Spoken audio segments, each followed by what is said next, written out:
Сиқырлы жүзік. Бір шаруа күні бойы тыңбастан еңбек етіп, қатты шаршайды. Маңдайындағы сорлаған терін сүртіп, біраз отырып дем алмақшы болады.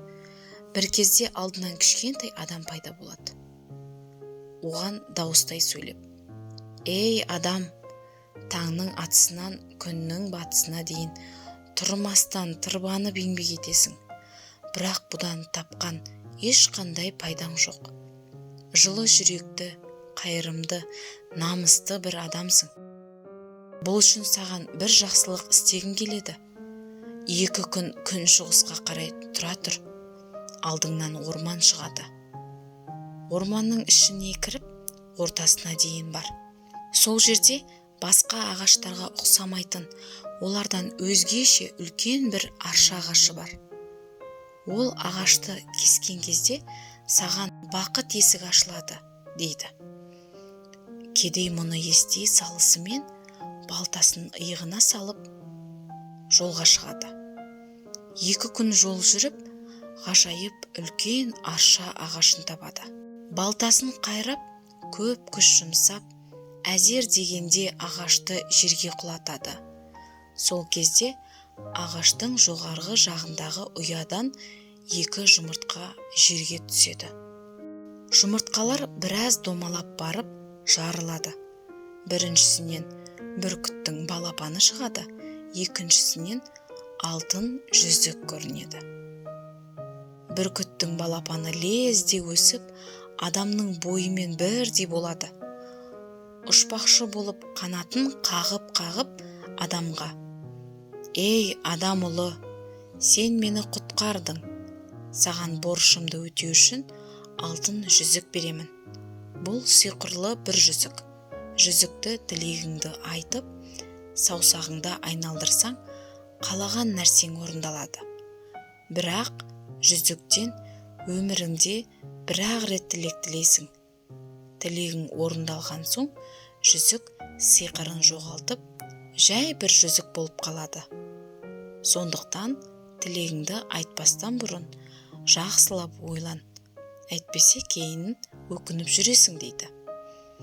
Бұларды айтқаннан кейін бүркіт аспанға көтеріліп, егіншіні айналып ұшып, шығысқа қарай қанатын самғап, көзден ғайып болды.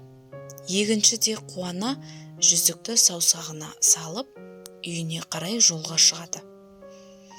Тапа-тал түсте бір қалаға келіп кіреді.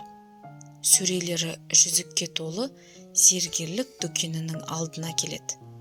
Ішке кіріп, зергерден қолындағы жүзіктің қанша тұратынын сұрайды.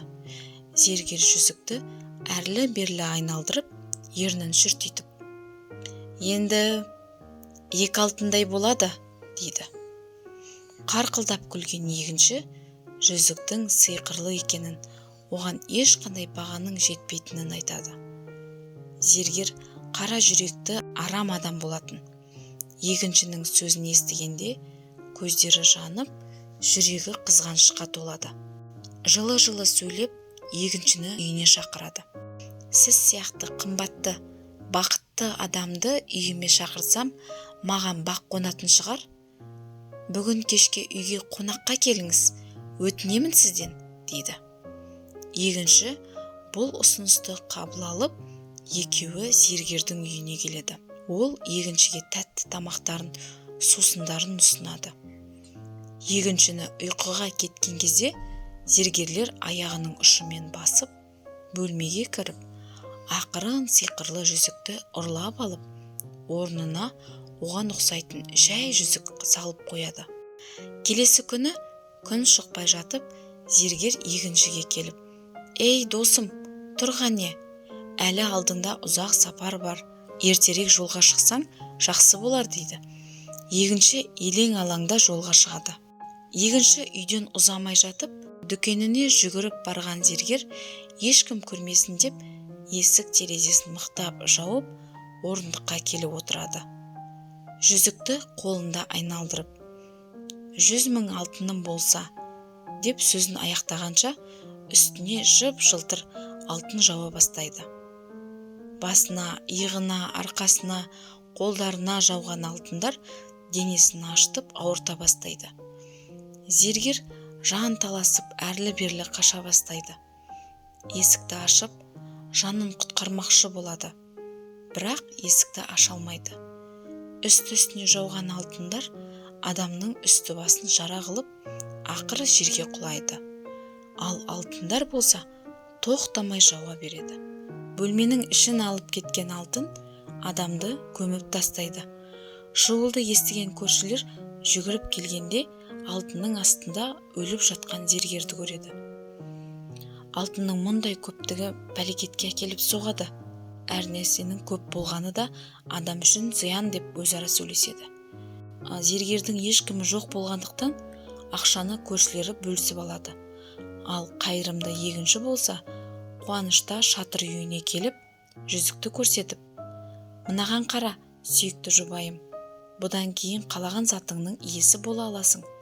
Тәңірім бізге шапағатын тигізді. Бірақ біз тілек тілеместен бұрын жақсылап ойланайық" дейді. Әйелі ойланбастан: "Біз егістіктен басқа не тілеуші едік? Жер жетпейді бізге, жер тілейік" дейді. "Жоқ, бір жыл тырысып еңбек етсек, бағымыз жанса, ол жерді ақшамызға сатып аламыз" дейді егінші. Ерлі-зайыпты екеуі тым бастан еңбек етеді. Жиын-теріндер мол болып, ақшаларын жинап, егістікті сатып алады. Қалталарында да ақша қалады. Екінші әйеліне: "Көрдің бе, егістікті еңбегіміздің арқасында алдық. Жүзіктен бір тілек те сұрамадық" дейді. Әйелі: "Жақсы, онда олай болса жүзіктен бір ат пен бір сиыр тілейік" дейді. Сол кезде егінші қалтасындағы ақшаны шытырлатып: "Мұндай іс үшін жүзіктен көмек сұраймыз ба? Егістікті еңбек етіп қалай алсақ, сиыр мен атты да солай аламыз" дейді. Бір жылдан соң ат пен сиыр сатып алады. Егінші қуана қолдарын ысқылап: "Жүзіктен бірде тілек тілеп сұрамадық. Бәрін маңдай терімізбен алдық" дейді. Әйелі қастарын қағып-қағып күйеуіне жүзіктен тілек тілеуін талап етеді. "Бұрын сен тілегіңнің орындалуы үшін Аллахқа жалбарынып шағынушы едің. Тілегіңді берді. Қазір бәрі қолыңда. Бірақ тынбай еңбек етесің, шаршайсың. Тыныш отыратын жағдайың бар. Жылдар өтіп жатыр. Патша да бола аласың.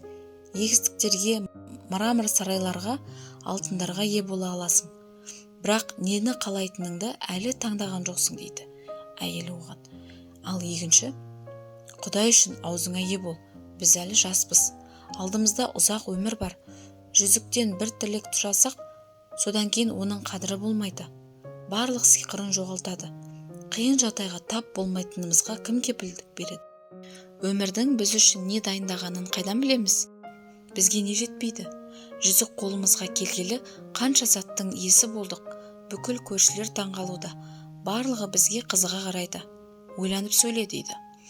Осылай ерлі-зайыптылардың арасындағы келіспеушілік бітеді. Шынында да жүзік үйге бақыт әкеледі.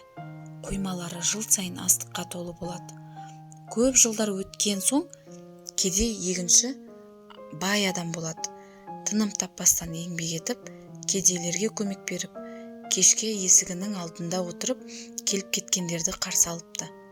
Жылдар зуылап өтіп жатыпты. Жалғыз қалғандарында әйелі ерінен жүзіктен тілек тілеуін сұрайды. Бірақ егінші әлі сұрайтын тілектің кезегі келмегенін айтып, әйелін тоқтатады. Кейде егінші саусағындағы жүзігін айналдырады. Бірақ сол уақытта ешқандай тілек ойламауға тырысады. Арада 30-40 жыл өтеді. Егінші мен әйелі қартаяды. Екеуінің де шаштарына ақ түседі. Бірақ жүзіктен ешқандай тілек тілемейді. Бір күні ажал есіктерін қағады. Шаршаңқы, бірақ намысты өмір өткізгеннен кейін ерлі-зайыптылар жандарын Аллахқа аманат етеді. Жерлейтін кезде басына балалары, немерелері келіп жылап отырады. Біреуі атасының қолынан жүзігін шешіп алмақшы болады. Екіншісі оған қарсы болып: "Атамыз жүзіктің өзімен бірге көмілуін қалайды. Өмір бойы оны қатты қадірледі.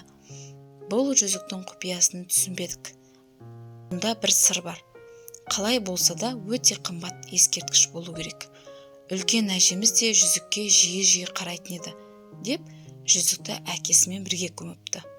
балалары таппаған соң құпияның сыры адал еңбек екен. Бұны олар өскен соң түсініпті.